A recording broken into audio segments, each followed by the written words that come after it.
I'm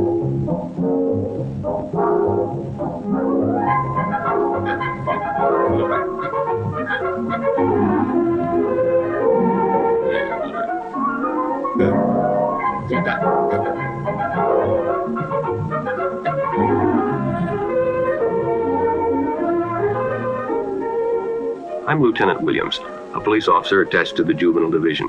I'm on my way to Monroe Junior High School to talk to a group of young people. That looks innocent enough, doesn't it? Lots of young people hitchhike. Seems like a good way to get from one place to another. But sometimes there are dangers involved that never meet the eye. Let's take the case of Jimmy Barnes. Jimmy played baseball all afternoon, and he didn't feel like walking home, so he decided to thumb a ride.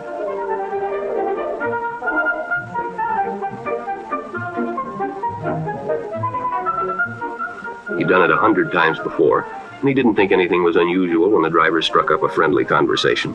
In fact, he seemed like a real nice guy. He asked Jimmy if he played baseball in the park often. Jimmy told him they practiced 3 times a week and played a rival group on Friday afternoon. The stranger was a good listener, too, and it only seemed minutes before they pulled up in front of Jimmy's house. When Jimmy got out, the stranger gave him a friendly pat. Then he told him he'd see him again, as he always drove by the park on his way home.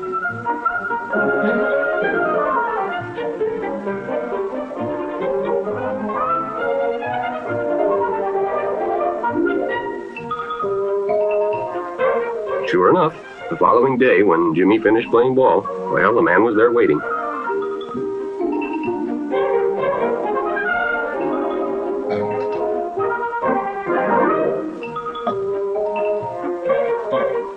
They stopped at a drive-in, and the stranger treated him to a Coke. During their conversation, he told several off-color jokes, but Jimmy had heard others before, and, well, it made him feel big to so easily win the confidence of an older person.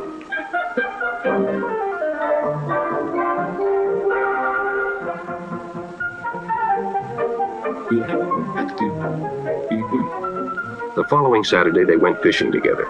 By now, they were using first names. Ralph said it was more friendly.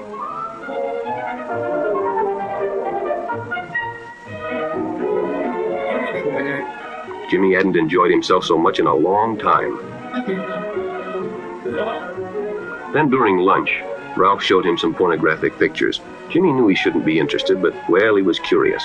What Jimmy didn't know was that Ralph was sick, a sickness that was not visible like smallpox, but no less dangerous and contagious, a sickness of the mind. You see, Ralph was a homosexual, a person who demands an intimate relationship with members of their own sex. But by now, Jimmy felt a fondness for Ralph, and they continued to go places together. Ralph was generous and took Jimmy many interesting places and did many nice things for him.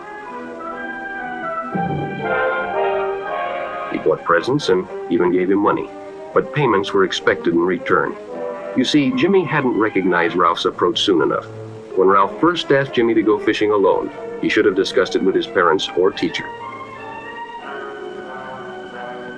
Finally, Jimmy told his parents, and they reported it to the juvenile authorities. Ralph was arrested, and Jimmy was released on probation in the custody of his parents.